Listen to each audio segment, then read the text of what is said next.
नगरी आपको पता है कि हिंदुस्तान का दिल है, क्योंकि यहाँ पर पूरा हिंदुस्तान रहता है और मुंबई नगरी का इफेक्ट भारत की राजनीति पर बहुत पड़ता है।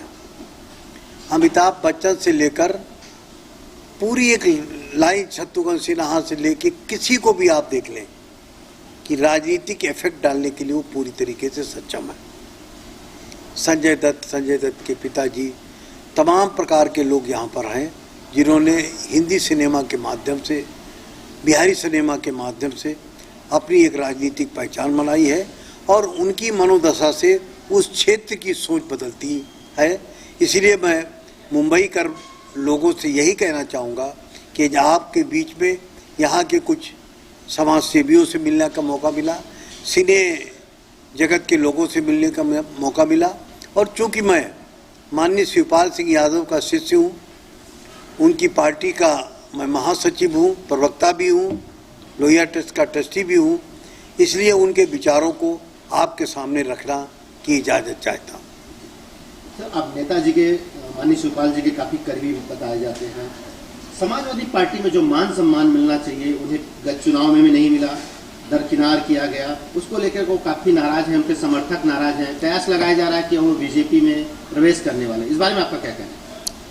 अभी ये कहना जल्दबाजी होगी। बात रही कि उनको माननीय शिवपाल सिंह यादव इस पार्टी को माननीय अखिलेश जी की आंखों से नहीं देखते हैं, बल्कि वो माननीय मुलायम सिंह यादव की आंखों से देखते हैं।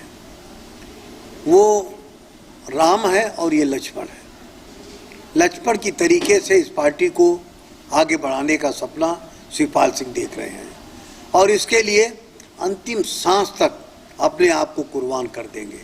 पूरा उत्तर प्रदेश नहीं, पूरा दुनिया जानता है, हिंदुस्तान जानता है कि इतने बड़े नेता को केवल एक उनकी सीट देकर किस तरीके से प्रश्न खड़ा कर दिया गया और किस तरीके से वो प्रताड़ित हुए, हतोत्साहित हुए, लेकिन उन्होंने उफ नहीं कहा।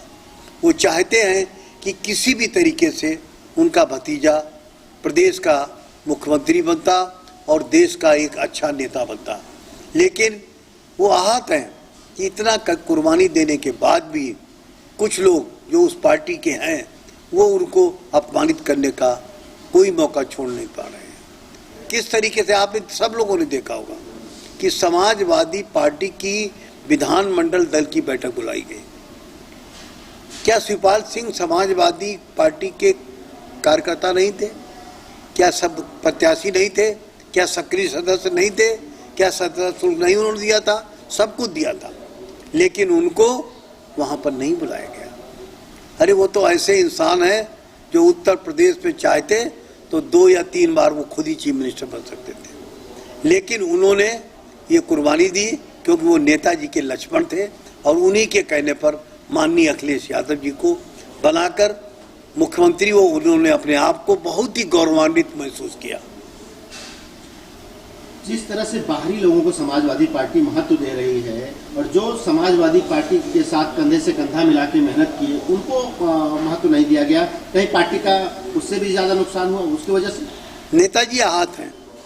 नेताजी ने हमेशा, नेताजी मतलब मुलायम सिंह यादव जी के बारे में बोल रहा हूँ, वो आहत हैं इस बात से। नेताजी ने शुरू से ही कहा कि हमारा जो वोट बैंक है ग्रास रूट, उसको सम्मानित किया जाए।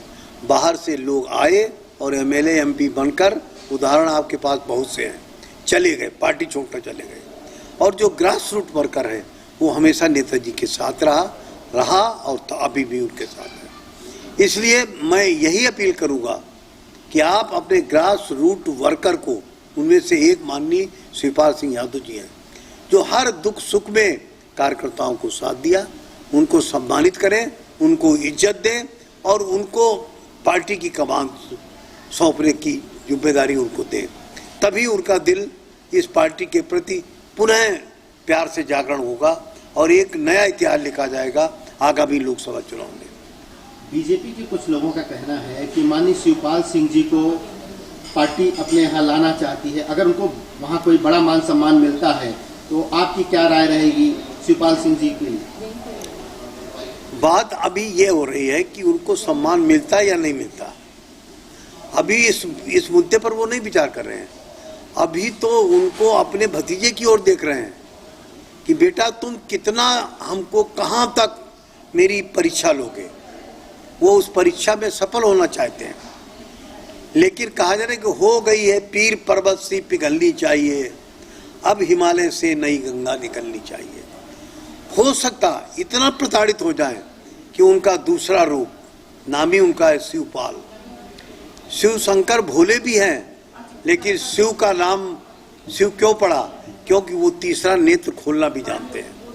अगर कहीं शिवपाल सिंह यादव जी ने तीसरा नेत्र खोल दिया तो बड़ी से बड़ी ताकतें धाराशायी हो गई हैं, ये इतिहास बताता है। और उत्तर प्रदेश में 3-3, 4-4 बार समाजवादी पार्टी को सरकार बनाने में उनका बहुत बड़ा योगदान रहा है। ये स्वयं नेताजी कई बार बोल चुके हैं। तो मैं उम्मीद करता हूँ कि समाजवादी पार्टी के मौजूदा राष्ट्रीय अध्यक्ष, उनके पदाधिकारीगण और उनके कुछ तथाकथित नेता हैं जो कि नीचे जमीन के नेता नहीं हैं, उनको अपने ऊपर कंट्रोल करना चाहिए। और आदरणीय शिवपाल सिंह यादव को बहुत ही तहे दिल से उनका स्वागत कर उनको सम्मान करना चाहिए और उनको पार्टी की कमान सौंपना चाहिए। माननीय अखिलेश जी, क्या कुछ उनके आसपास जो घूमने वाले चंद लोग हैं उनके कहने पर अपने जो करीबी लोग हैं, बड़े पार्टी के कद्दावर नेता थे, उनको दरकिनार किए, ऐसा आपको लगता है क्या? कभी कभी ऐसा लगने लगता है, क्योंकि जो आदमी कमजोर होता है ना, वो ये सोचता है कि अगर मजबूत आदमी हमारे साथ आ गया तो मेरी दुकान बंद हो जाएगी। तो अपनी दुकान चलाने के लिए वो पार्टी में शामिल मजबूत बट वृक्ष को हिला के कमजोर करना चाहते हैं, उनकी जड़ों को खोखला करना चाहते हैं। लेकिन ये अखिलेश जी यादव पर मुझे पूर्ण विश्वास है कि वो ऐसा नहीं होने देंगे। मुझे मालूम है कि किस तरीके से बचपन में माननीय शिवपाल सिंह यादव ने ही उनको पाला पोसा, उनके हर दर्द को देखा। एडमिशन से लेके पूरी शिक्षा का काम उन्होंने ही किया। उन्होंने कभी नहीं समझा कि मेरे बेटे और उनमें कोई अंतर है। वो एक तरीके से उन्हीं के पिताजी के रूप में कार्य किया। अब माननीय अखिलेश यादव जी को ये सोचना पड़ेगा कि हमारे जो पिता तुल्य चाचा हैं उनको सम्मान दे और अच्छा सम्मान दे। समाज में इसका एक संदेश जाएगा। अगर ये नहीं होगा तो रिजल्ट फिर बहुत खराब भी आ सकता है।